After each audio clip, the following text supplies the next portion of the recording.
السلام علیکم ناظرین، آج کی ویڈیو میں ہم بات کریں گے ایک مشہور یونانی معجون زوراور کے بارے میں، اس کے حیرت انگیز فوائد، طریقہ استعمال اور ممکنہ نقصانات۔ ویڈیو کو مکمل دیکھیے گا تاکہ آپ کو مکمل معلومات مل سکے۔ معجون زوراور ایک یونانی طبی دوا ہے جو مردانہ کمزوری، جسمانی طاقت کی کمی، جنسی کمزوری اور تھکن کے لیے استعمال ہوتی ہے۔ یہ مختلف قدرتی جڑی بوٹیوں اور معیاری اجزاء سے تیار کیا جاتا ہے۔ اگر آپ میرے چینل پر نئے ہیں تو میرے چینل شیویکا میڈیسن کو سبسکرائب کریں، ویڈیو کو لائک کریں، ساتھ میں بیل آئیکن کو پریس کریں تاکہ نئے ٹاپک آپ تک آ سکیں۔ معجون زوراور کے فوائد: مردانہ طاقت میں اضافہ، مردوں کی قوت سیکسول پاور کو بڑھاتا ہے اور جسمانی کمزوری کو دور کرتا ہے۔ منی کو گاڑھا بناتا ہے، مادہ منویہ کو مقدار اور گاڑھا پن بناتا ہے جس سے اولاد ہونے کے امکانات بہتر ہوتے ہیں۔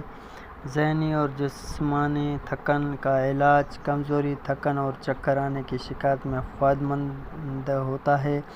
جنسی کمزوری اور انتشار کی کمی، عضو خاص میں سختی، اریکشن کی کمی کو دور کرتا ہے اور جنسی عمل میں بہتری لاتا ہے۔ سرد مزاج لوگوں کے لیے مفید ہے۔ جن لوگوں کا مزاج سرد اور سستی کاہلی محسوس ہوتے ہیں ان کے لیے بہت ہی فائدہ مند ہے۔ اور معجون زوراور مردانہ طاقت میں بے پناہ اضافہ، مادہ منویہ کو گاڑھا بناتا ہے، جنسی کمزوری اور سستی اور تھکن کا علاج، عضو خاص میں سختی لاتا ہے، ذہنی اور توانائی میں اضافہ کرتا ہے۔ اب میں آپ کو سائیڈ افیکٹ بتاؤں کہ معجون زوراور کے نقصانات کیا ہیں۔ زیادہ مقدار سے لینے سے گرمی ہو سکتی ہے، بد ہضمی، منہ کا خشک ہونا یا نیند کی کمی ہو سکتی ہے۔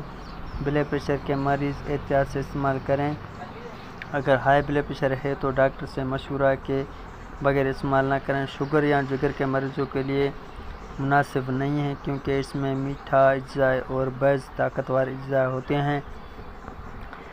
طریقہ استعمال: صبح ناشتہ سے پہلے یا رات سونے سے پہلے 1 چمچ نیم گرم دودھ کے ساتھ استعمال کریں۔ بہترین نتائج کے لیے مسلسل 30 دن استعمال کریں۔ احتیاطی تدابیر: بچوں کی پہن سے دور رکھیں، ٹھنڈی چیزوں اور کھٹی اشیاء اور ٹھنڈے مشروبات سے پرہیز کریں۔